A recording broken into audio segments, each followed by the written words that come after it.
What is going on, Trash Talkers? We are back with another episode for you. In today's video, we're going to give you our season preview for the New Orleans Saints. All that and much more coming your way right now!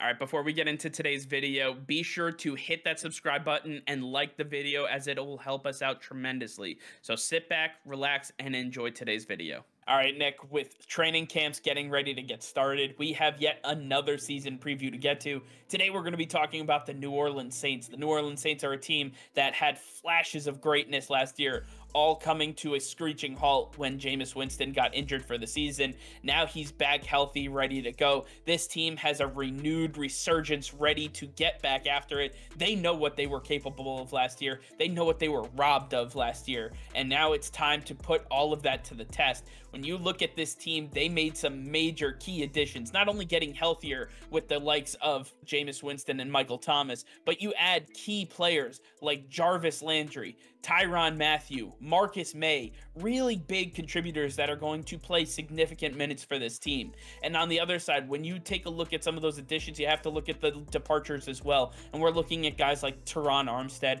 We're looking at Marcus Williams. We're looking at guys that did make major impacts, but it looks like they were replaced with players that are up to their caliber or better.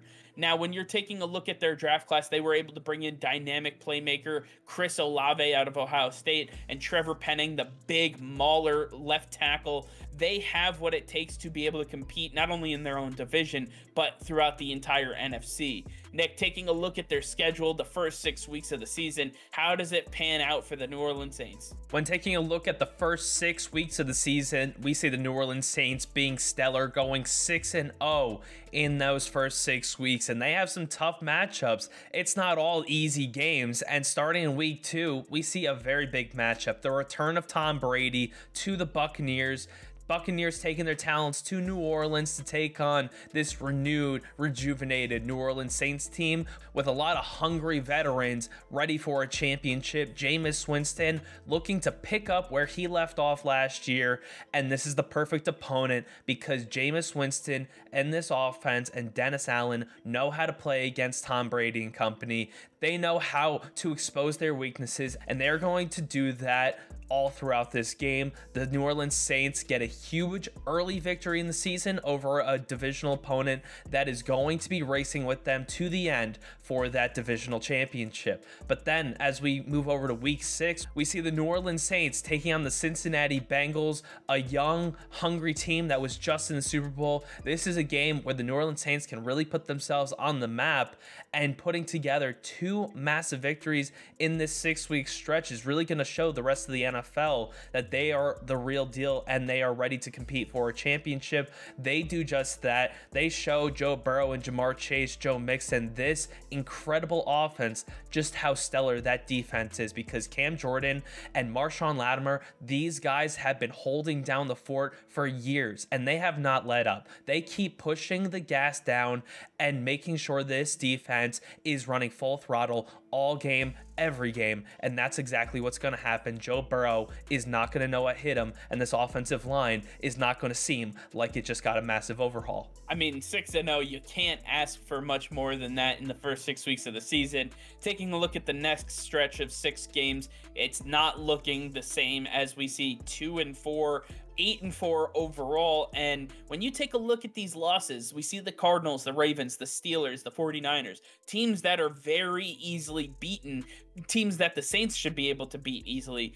And then in weeks 8 and 11, we see victories over the Raiders and the Rams, 2 of the most dynamic and talented teams in the NFL. And I'm going to tell you why there's such a dichotomy between the skill levels of these teams that they're winning and losing to.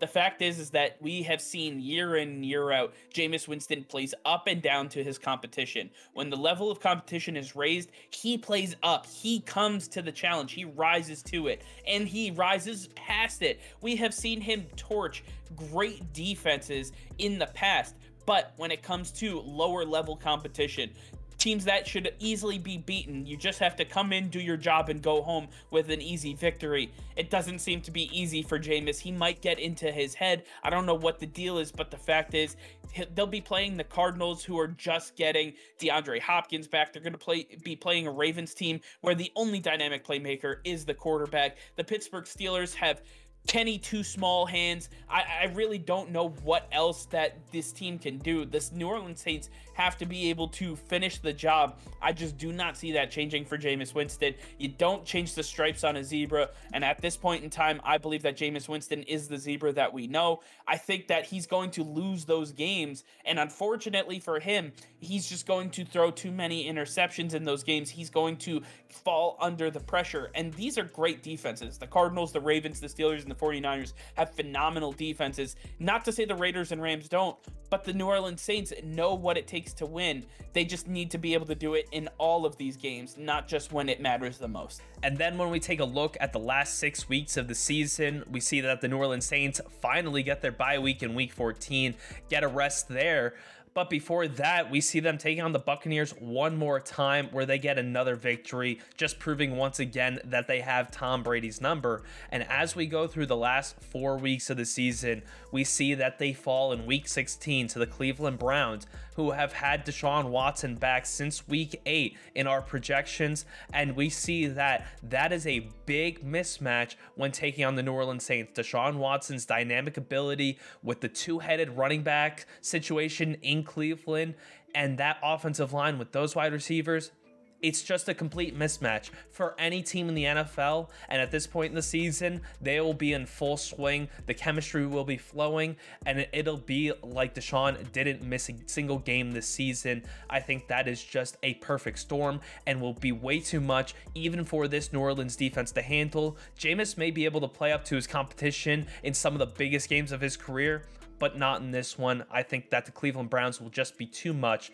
for them to get past. And at the end of the season, we see the New Orleans Saints going 11-6, a very strong season, just shy of where the Buccaneers sat. And we see the New Orleans Saints vying for a wild card position. The New Orleans Saints are one of the strongest teams in the NFC and in the NFL as a whole. The problem is they have a buzzsaw in their division called Tom Brady, and that guy knows how to win. While they may have beaten him twice, and it seems like they have his number when it comes to the regular season, the fact remains that the New Orleans Saints have to contend with what Tom Brady does to all the other teams, not just what they do to him. And the fact is that the New Orleans Saints cannot keep up with what the Buccaneers were able to do this season, falling just one game shy of that, as you mentioned, Nick. Listen, the number 5 seed, that wild card spot, it means that no games will be played in New Orleans. However, they will be able to play the number 4 seed, the worst division winner in the NFC, and it's going to be easy for the Saints. So you guys have to follow along with us and see where it takes the New Orleans Saints, who they'll be facing in the NFC in the playoffs. All right, well, that's going to be all for now. Thank you all for watching. Be sure to like this video and subscribe to the channel if you haven't already. Hit that notification bell. We go live every single day. That'll be all. Peace and love.